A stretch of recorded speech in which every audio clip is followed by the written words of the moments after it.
अस्सलाम वालेकुम व्यूअर, कैसे हैं आप? उम्मीद है सब खैरियत से होंगे। वेखो ज़रा एडे वड्डे वेड़े च केड़ी शै कित्थे पई है। कोई समझ नहीं आती केड़ी शै असीं कित्थे रख लैने ते फिर असीं लब्भन डै पैने। शाम पै गई आ ते हुण घर दे कहण लगे जी चलो जवानां वास्ते बिरयानी बना लो, ते जेह्ड़े बुढ़ड़े ने उन्हां वास्ते असीं टींडे पक्कण वास्ते रखे। ते वेखो चुल्हा बनाया किद्दां सही बनेआ ना। ते जेह्ड़े बजुर्ग हजरात ने ओह् टींडे खानगे ते जेह्ड़े जवान ने ओह् बिरयानी नूं मूंह पाउणगे। मियां ने हशर कर दित्ता चुल्हेआं दा, वेह्ड़े दा, सारे दा। होर तुसीं सनाओ, तुसीं सारे ठीक ठाक च अपने अपने घर च राजी बाजी च?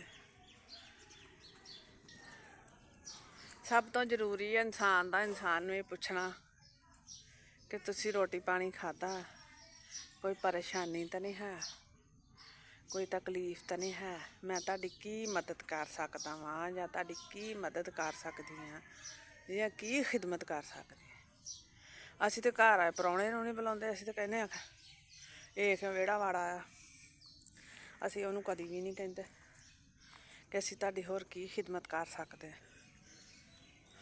कदी कहा किसे ने? कहना चाहिदा।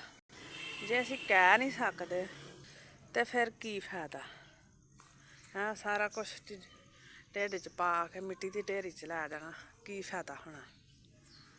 मुड़ के मरन लगे मरेआ भी नहीं जाना। आ वेखो किड्डा सोह्ना दाल साढ़े अब्बू ने बनाया। अल्लाह ताला सब दे वालदैन दी जिंदगी तंदरुस्ती करे, हयाती देवे। साढ़े जो अब्बू ने बनाया ते मैनूं बड़ा मज़े दा लग्गा, बड़ा अच्छा लग्गा। एह्दे बिच पौधा महफूज रहिंदा। आ जेह्ड़े लोहे दे ते जंगले अब्बू ने बना के रखे ने, इन्हां नूं जंग लग जांदा, एह् खत्म हो जांदे आ सारे। हुण असीं सोचेआ खजूर दा बनाउने आं। साढ़े कोल खजूर दा बालन भी वाफर हुंदा, फिर असीं ऐरकां खजूर दा जाल बना ले ताकि ज़्यादा देर तक चलण।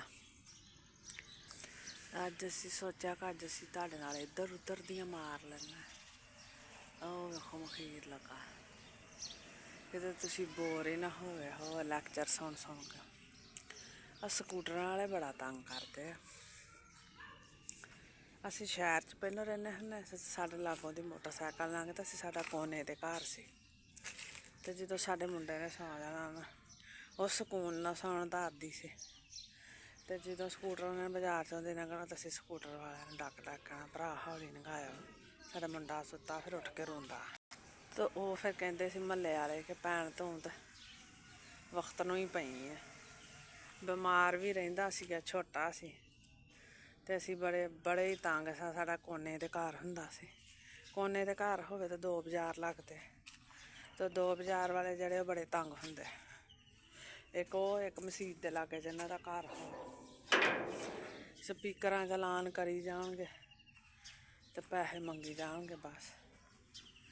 जे किसे ने दे दित्ते ते ओह् बी उन्नै ऐलान करना, नहीं दे दित्ते ते उन्होंने मंगी जाना। एह् घर बड़े तंग हुंदे। बाकी दस्सेओ अज्ज दियां गल्लां तुहानूं कैसियां लग्गियां। अज्ज मैं कोई सबक नहीं दित्ता, कोई सबक नहीं पढ़ाया, कोई गल्ल नहीं कीती। बंदा बोर हो जांदा सुन सुन के, लैक्चर सुन सुन के तंग आ जांदा। करन वाला ते भाएं नवियां नवियां गल्लां करदा होए, पर जेह्ड़ा सुनन वाला ओह् कहंदा भाई जिंदगी च यक्कियां मुकदियां ही नहीं ऐ। एह् भाई बक बक मुक्कनी कदों? अपना ख्याल रक्खेओ ते अपने नाल देआं दा भी ख्याल रक्खेओ ते खुश रहो। अल्लाह हाफिज़।